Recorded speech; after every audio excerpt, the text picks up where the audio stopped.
Hello बच्चों, स्वागत है आप सभी का आपके अपने परिवार, आपके अपने स्कूल सक्सेस पॉइंट पर।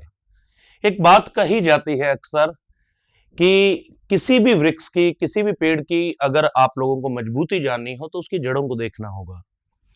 अगर किसी इमारत की मजबूती को जानना है तो आप लोगों को उसकी नींव को देखना होगा।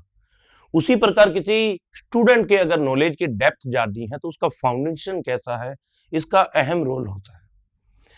आज की क्लास में हम डिस्कस करने जा रहे हैं का जो सिलेबस है आप लोगों का मैथमेटिक्स का, और उसको किस प्रकार से हम इंप्लीमेंट करेंगे, किस प्रकार से उसकी स्टडी करेंगे, किस प्रकार से आपका जो न्यू सिलेबस आया है मैथमेटिक्स का उसको एलबोरेट किया है। हम एक एक पहलू पे चर्चा करेंगे, लेकिन उससे पहले कुछ बातें ऐसी है जो आप लोगों के जानने लायक है। अगर मैं बात करता हूं आज के टाइम में आईआईटी और नीट का, आईएएस का नाम सभी बच्चों ने सुना है, लेकिन एक परीक्षा ऐसी भी है जो आपको ग्लोबली या मैं बोलूं स्टेट लेवल पे, इंटरनेशनल लेवल पे पहचान दिला सकती है। एक ऐसी परीक्षा, एक ऐसा एग्जाम जिससे बहुत से विद्यार्थी अवेयर ही नहीं होते हैं। आज की क्लास में मैं कुछ चर्चा करूंगा ओलंपियाड के बारे में भी, कि जो आप लोग क्लास पढ़ रहे हैं, जैसे 9th क्लास के बारे में आप लोग पढ़ने जा रहे हैं इस साल, तो 9th क्लास जैसे ही आप लोगों की कंप्लीट होती है उसके बाद एक एग्जाम करवाया जाता है ओलंपियाड का। अगर हम बात करते हैं सिलेबस की तो ऑलमोस्ट आप लोगों के 50 क्वेश्चन पूछे जाते हैं 3 और 4 सेक्शन में। उसमें 35 लोगों के इसी पोर्शन के पूछे जाते हैं, लेकिन हम अवेयर ही नहीं होते। एक चीज और फेस करने को मिलती है सभी स्टूडेंट को, कि जो भी विद्यार्थी 9 to 12 ओनली एनसीईआरटी जो किताबों में आप लोगों के जो बुक में आपके क्वेश्चन दिए हैं केवल उन्हीं पे फोकस करते हैं। 12th क्लास के बाद यही चीजें उन्हें दोबारा पढ़ने को मिलती है, दोबारा पढ़नी पड़ती है। क्यों? क्योंकि उनका जो फाउंडेशन है, उनकी जो नींव है वो मजबूत नहीं होती। तो राजस्थान में पहली बार एक ऐसे स्कूल की स्थापना की जा रही है, एक ऐसा स्कूल प्रारंभ किया जा रहा है। उनको जो बुक में दिया है वो नॉलेज तो आपको बांटेगा ही, उसके अलावा जो बेसिक स्ट्रक्चर है आप लोगों का, बेसिक फाउंडेशन है, वो भी मजबूत करेगा। और यहां मुझे एक जिम्मेदारी सौंपी गई है सभी विद्यार्थियों की, जो मैथमेटिक्स सब्जेक्ट है, गणित विषय है, उसकी नींव को मजबूत करने की। तो सबसे पहले आज की क्लास में हम डिस्कस करने जा रहे हैं जो 9th क्लास का आप लोगों का मैथमेटिक्स का न्यू सिलेबस है, उसे हम किस प्रकार पढ़ेंगे, हम क्या क्या नया आप लोगों को बताएंगे, बिल्कुल एक एक पॉइंट करके टू द पॉइंट उस चीज पे हम स्टडी करते हैं आज की इस क्लास में। मैं बात करता हूं आप लोगों से माध्यमिक शिक्षा बोर्ड राजस्थान अजमेर पाठ्यक्रम जो 2024 में आप लोगों की परीक्षा होने वाली है, उसके लिए जो पाठ्यक्रम जारी किया गया है उस पर हम एक एक करके चर्चा करते हैं। देखिए, परीक्षा कितने नंबर की होगी ये सभी चीजें बाद की है। फिलहाल मैं आप सभी को यही बोलूंगा कि आप इस चीज पे फोकस मत करें। जैसा कि आज के टाइम में एक कमी देखने को मिल रही है हर स्कूल में, वो फोकस कर रहे हैं कौन सा टॉपिक मुख्य परीक्षा में कितने नंबर का है, वो उसके अकॉर्डिंग पढ़ा रहे हैं। उनको ये नहीं पता है कि हर एक चीज, हर एक एस्पेक्ट जुड़ा हुआ है, पॉइंट जुड़ा हुआ है। विदाउट नंबर्स को सीखे हुए आप लोग डायरेक्ट स्टेट पे नहीं जा सकते, डायरेक्ट प्रोबेबिलिटी पे नहीं जा सकते, आपको एक एक करके इन पहलुओं पे चलना पड़ेगा। तो अगर मैं चर्चा करता हूं आज की क्लास में, जो पहला यूनिट है आपके या पहला चैप्टर आप लोगों के दिया हुआ है वो है संख्या पद्धति का, यानी कि नंबर सिस्टम का। अब इसमें इन्होंने क्या बोला है, इन्होंने डायरेक्ट बोला है कि नंबर सिस्टम के अंदर 9th क्लास में आपको पढ़ना है अपरिमेय संख्याएं, यानी कि परिमेय संख्याएं क्या है, अपरिमेय संख्याएं क्या है, नंबर क्या है, इरेशनल नंबर क्या है। लेकिन फ्रेंड, नंबर पे आने से पहले आप लोगों को पता होना चाहिए कि जो सिस्टम है हमारा वो बड़ा कॉम्प्लेक्स है। हमें कॉम्प्लेक्स नंबर को अभी से पढ़ना चाहिए, क्योंकि 11th क्लास में इसकी पूरी एक यूनिट है। जब हम कॉम्प्लेक्स नंबर को जानेंगे तब हम जानेंगे कि हकीकत के अंदर आपके रियल नंबर यानी वास्तविक संख्याएं क्या है, इमेजिनरी नंबर यानी काल्पनिक संख्याएं क्या है। उसके बाद में हम जानेंगे परिमेय और अपरिमेय को, फिर उसके बाद में सम है, विषम है, परफेक्ट नंबर है, उनको एक एक करके हम जानेंगे। उसके बाद इन्होंने क्या बोला है आपके सिलेबस में कि उन समलोप प्रसार भी दिया है, यानी उनका डेसिमल एक्सपेंशन किस प्रकार किया जाता है, रिकरिंग डेसिमल क्या है, नॉन रिकरिंग डेसिमल क्या है, आवृत्ति, अनावृत्ति, शांत दशमलव क्या है, टर्मिनेटिंग क्या है, नॉन टर्मिनेटिंग अशांत दशमलव क्या है। एक एक करके हम उन चीजों पे भी स्टडी करेंगे। फिर उसके बाद बोला उन्होंने वास्तविक संख्याओं पर संक्रियाएं, यानी ऑपरेशन की बात की जा रही है। अगर मैं आप लोगों को एक अच्छी चीज बताता हूं कि मूल रूप से जो आप लोग पढ़ते हो ऑपरेशन गुना भाग प्लस माइनस मल्टीपल एंड ये आप लोगों के डिवाइडेशन। हकीकत के अंदर अगर हम बात करते हैं, मूल रूप से जो संक्रियाएं हैं, जो ऑपरेशन है, वो दो ही है, या वो एडिशन होगा या वो मल्टीप्लिकेशन होगा। किस प्रकार इंप्लीमेंट होता है ये भी हम जानेंगे इस टॉपिक में। फिर बोला गया है कि वास्तविक संख्याओं के लिए घातांक नियम, ये बड़ी अच्छी चीज बोली है उन्होंने। यानी यहां मैं आप लोगों को कुछ एडिशनल भी बताऊंगा, क्योंकि ओलंपियाड की अगर हम बात करते हैं, ओलंपियाड में क्वेश्चन पूछा जाता है। मैं आप लोगों से एनडीए की बताऊं, एनडीए में भी एक क्वेश्चन यहां से आपके पूछा जाता है। घातांक के नियम क्या हैं? लगभग आपके बेसिक 7 नियम हैं, उनको एलबोरेट करके 15 से 16 नियम बताए जाते हैं, उनके बारे में भी हम स्टडी करेंगे।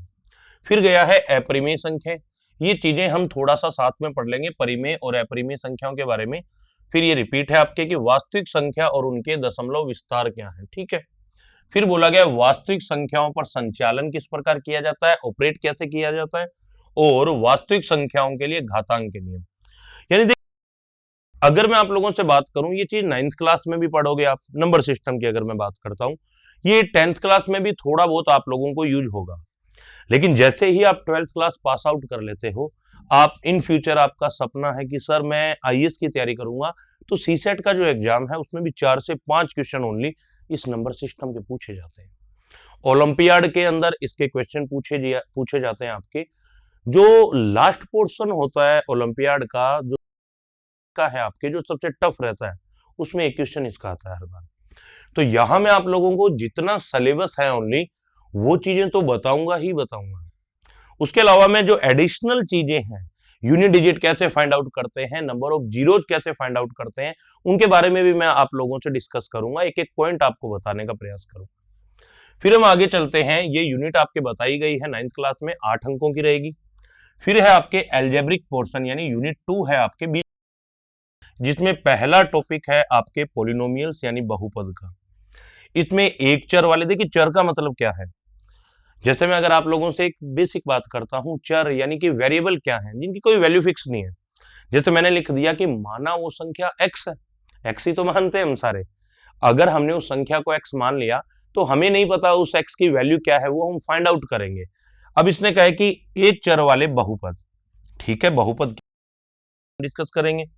बहुपद के शून्यांक कैसे निकालते हैं, जीरोज कैसे फाइंड आउट करते हैं, जीरोज ऑफ पॉलिनोमियल, यानी कि ऐसी वैल्यू जिन्हें पुट करने पर उस पॉलिनोमियल में, उस बहुपद में रखने पर उसका मान शून्य के बराबर आ जाए, तो उसे कहा जाता है बहुपद के शून्यांक।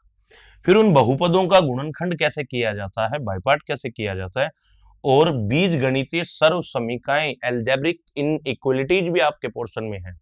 जो आप फॉर्मूला जो वगैरह पढ़ते हो जितने भी, वो सारे के सारे आपको यहाँ पढ़ने को मिलेंगे। फिर आगे आपको बताया polynomials in one variable, zeros of a polynomial. फिर बोला गया है factorization of polynomials algebraic identities आपके, ठीक है। फिर बोला गया दो चरों वाले, ये चरों वाले, दो चरों वाले रैखिक समीकरण, यानी वो लीनियर इक्वेशन तो है लेकिन उसमें चर कितने होंगे, दो, यानी x और y या a और b दोनों आ जाएंगे। यानी कि अगर कोई इस फॉर्म की आ जाए ax प्लस b टू 0, यानी कि जिसमें दो वेरिएबल हो लेकिन इक्वेशन लीनियर होनी चाहिए। रैखिक समीकरण का मतलब है जिनमें वेरिएबल्स की जो घात है, जो पावर है, वो एक होती है।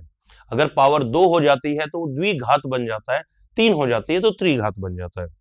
फिर बोला गया है आपके रैखिक समीकरण, ओके, रैखिक समीकरण का हल कैसे फाइंड आउट किया जाता है।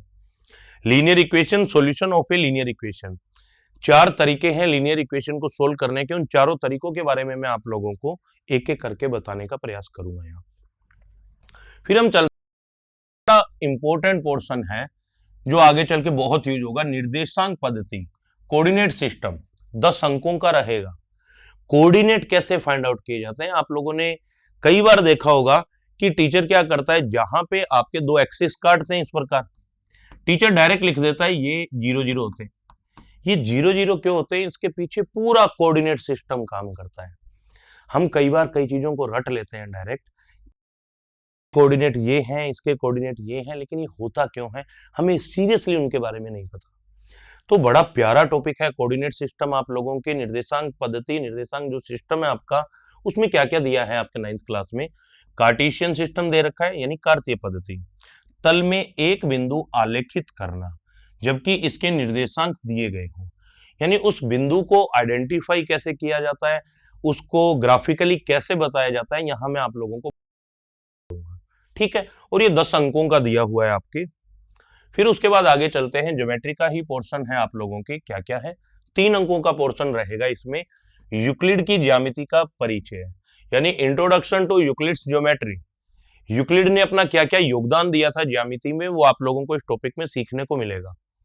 उसने डायरेक्ट बोला है यहां केवल यूक्लिड की परिभाषाएं, अभिग्रहित एक्जिम्स और उनकी परिभाषाएं, ये चीजें आपको पोस्टुलेट्स वगैरह सभी कुछ पढ़।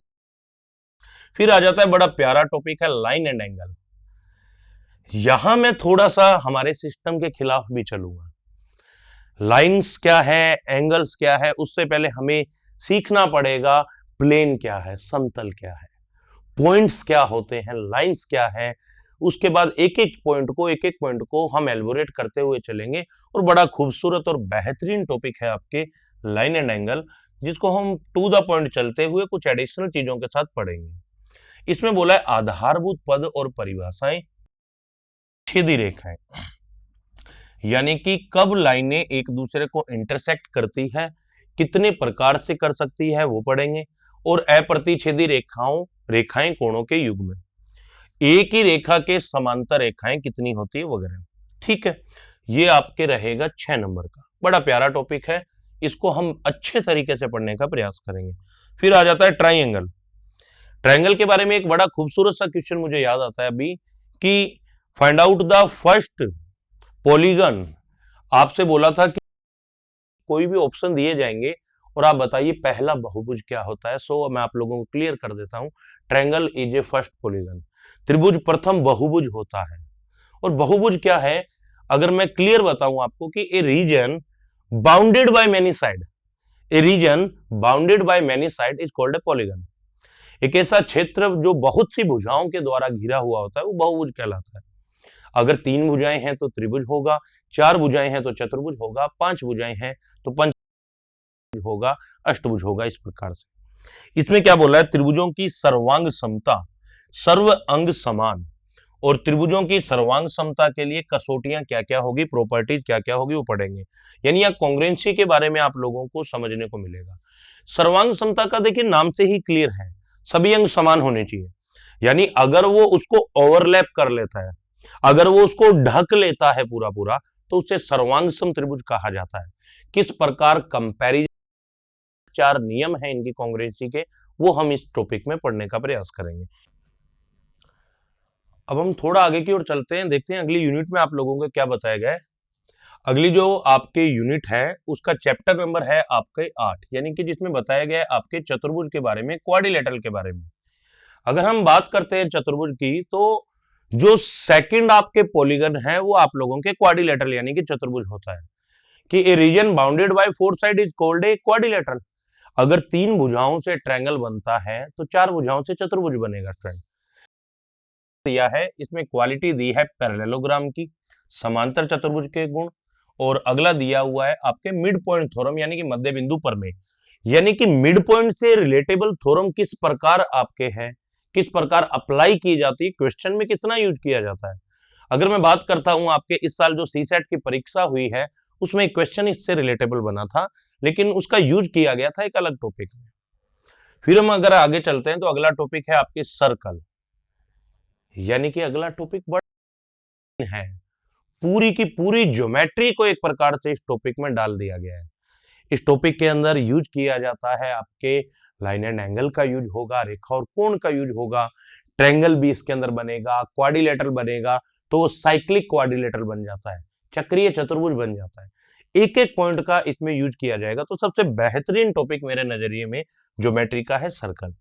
क्या क्या दिया है इन्होंने, कि जीवा के द्वारा एक ही बिंदु पर अंतरित कोण, केंद्र से जीवा पर लंब, समान जीवाएं और उनकी केंद्र से डिस्टेंस कितनी प्रकार से है।